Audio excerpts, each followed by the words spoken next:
株式投資で勝つために必要な要素とは何か、高インフレ、リセッション、そして株式市場の大暴落、こういう時こそ歴史から学び、それを生かしていくことが大切だと思います。テンバガーとは10倍株という意味のスラングですが、伝説のファンドマネージャーピーター・リンチが作った造語です。彼は大変熱心な野球ファンだったため、ホームランを意味するフォーバガーという言葉から取って10倍株をテンバガーと呼んだわけです。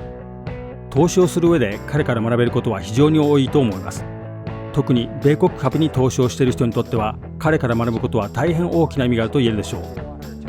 私自身も彼の教えを学んでこなければ、現在の資産を得ることは不可能だったと言えます。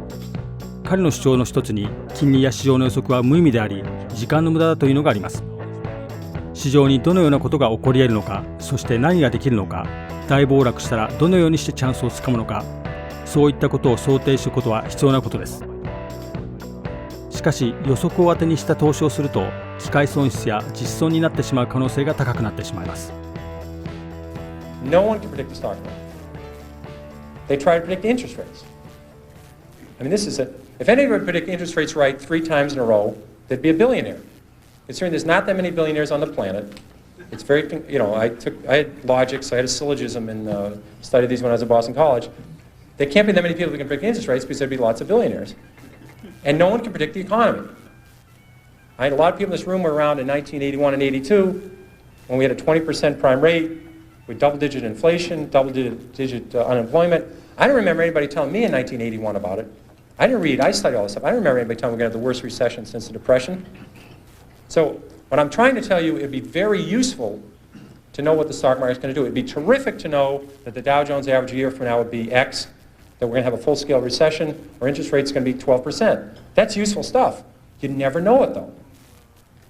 You just don't get to learn it. So I've always said, if you spend 14 minutes a year on economics, you've wasted 12 minutes. And I really believe that. ピーター・リンチは当時の連銀グリーンスパン議長に金利の予測が不可能なのに他の人にできるはずがない、そして金利や市場を予測するよりも歴史から学ぶことの方が大切だと言っています。過去米国市場93年間のうちに 10% 以上の下落が50回あったといいます。およそ2年に1回は 10% 以上の下落をしているということです。There are economic facts and there's economic predictions. And economic predictions are a total waste. And interest rates, Alan Greenspan's a very honest guy. He would tell you that he can't predict interest rates. He could tell you what short rates are going to do in the next 6 months. Try and stick them on what the long-term rate will be 3 years from now. He'll say, I don't have any idea. So how are you, the investor, supposed to predict interest rates if the head of the Federal Reserve can't do it? So I think that's, but you should study history, and history is the important thing you learn from. What you learn from history is the market goes down. It goes down a lot. The math is simple. There's been 93 years a century. This is easy to do. The market's had 50 declines of 10% or more. So 50 declines in 93 years. About once every 2 years, the market falls 10%. We call that a correction. That means that's a euphemism for losing a lot of money rapidly. But we call it a correction. And so 50 declines in 93 years, about once every 2 years, the market falls 10%. Of those 50 declines, 15 have been 25% or more. That's known as a bear market. We've had 15 declines in 93 years. So every 6 years, the market's going to have a 25% decline. That's all you need to know. You need to know the market's going to go down sometime. If you're not ready for that, you shouldn't own stocks. And it's good when it happens. If you like a stock at 14 and it goes to 6, that's great. If you understand the company, you look at the balance sheet and they're doing fine, and you're hoping to get to 22 with it, 14 to 22 is terrific, 6 to 22 is exceptional. So you take advantage of these declines. They're going to happen. No one knows when they're going to happen. そして株式投資で必要なのは頭脳ではなくお腹だと。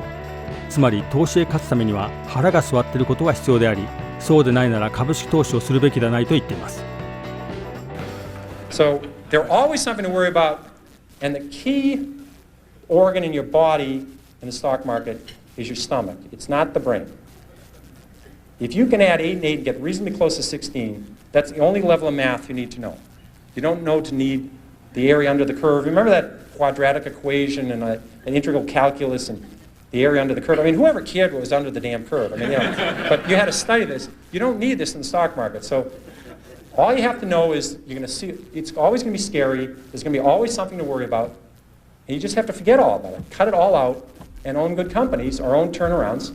Study them and you'll do well. And that's all there is. And I'm ready for questions. 株で大きな利益を出すためには買い増していく必要があります。例えば株価の上昇局面では時には買い上がっていくことも必要でしょう。また逆に下落している時には難品買いのような形で買い下がっていくことも必要かもしれません。しかし株の購入をこのような状況下において進めていくのは簡単ではありません。まして自分の給料の何倍あるいは年収分を超えるような金額で冷静に株の購入を実行していくのは決して簡単ではないでしょう。そして大きなチャンスをつかむためには冷静な判断ができなければなりません。